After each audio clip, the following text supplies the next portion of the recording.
En esta parte de la diapositiva nos están mostrando cómo se regula la expresión de el gen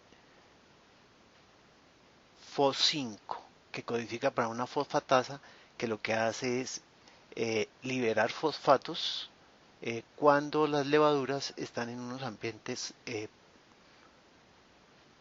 pobres en grupos fosfato. Entonces, el factor de transcripción, que es la proteína FO4, eh, si hay fosfatos está fosforilado, entonces no está activo.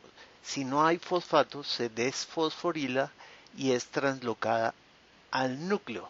Entonces, la proteína FO4 se une a una secuencia en cis, que es la proteína UASP1. Entonces, una vez se une a esta proteína UASP1, atrae factores de remodelación de cromatina y hace que se desbaraten nucleosomas o se desplacen nucleosomas, liberando otra secuencia que es la secuencia UASP2. Eh, una vez se libera esta secuencia UASP2, entonces eh, a esta secuencia UASP2 se une otro factor de transcripción, FO4. Entonces, aquí nos dicen que más o menos son 4 nucleosomas los que son desplazados para liberar las secuencias en cis y la caja tata para la unión de los factores de transcripción basal y la expresión del gen FO5 que codifica para la fosfatasa. En esta parte de la diapositiva entonces nos están mostrando que los activadores transcripcionales, entonces por ejemplo cuando se unen a enhancer, entonces estos activadores transcripcionales generalmente lo que hacen es servir de anclaje para interactuar con la proteína mediadora, que aquí nos dicen que está formada más o menos por 25 péptidos. Eh, los factores de las secuencias en cis que se encuentran proximales al promotor, los promotores proximales, entonces se unen a activadores transcripcionales que permiten, por ejemplo, sirven de anclaje para la unión de factores de transcripción basal, como por ejemplo el TF2D, que aquí dice que está formado por más de 15 subunidades, de las cuales una es la TBP y las otras 14 son proteínas TAF. En el segundo paso, entonces, se dan interacciones entre el mediador, eh, los factores de transcripción basal, se terminan de ensamblar los demás factores de transcripción basal, TF2A, TF2B, TF2E, TF2F, TF2H, la RNA polimerasa, y se forma el complejo de preiniciación.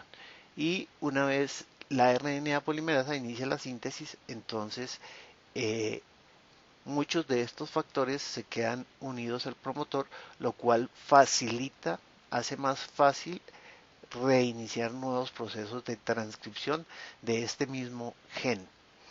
Aquí nos están mostrando cómo un enhancer eh, que actúa a distancia podría activar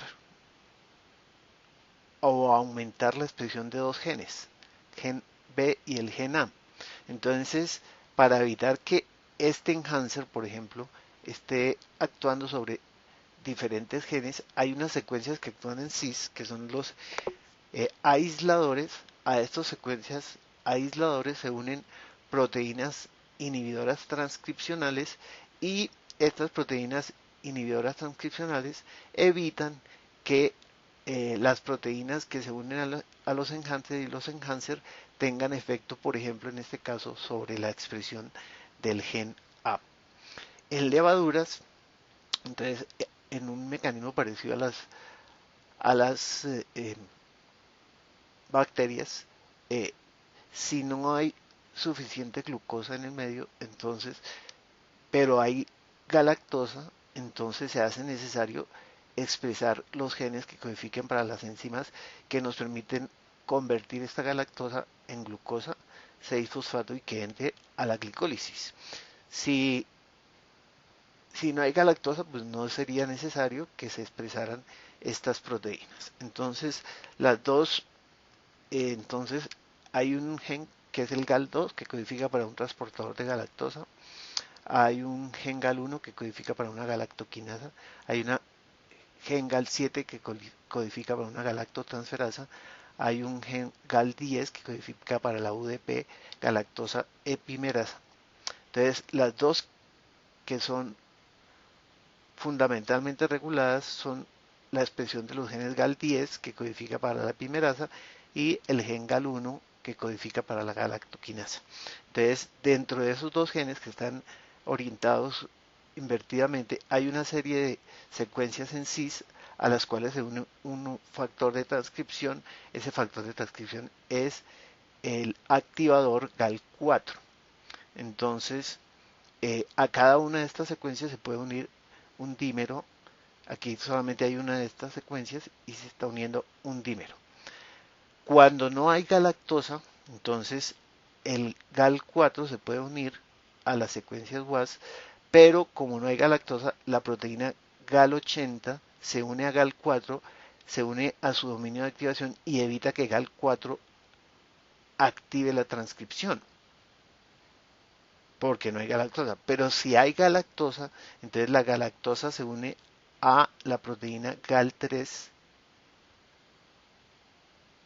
La proteína GAL3 unida a la galactosa interactúa con GAL80 y evita que GAL80 interactúe con GAL4.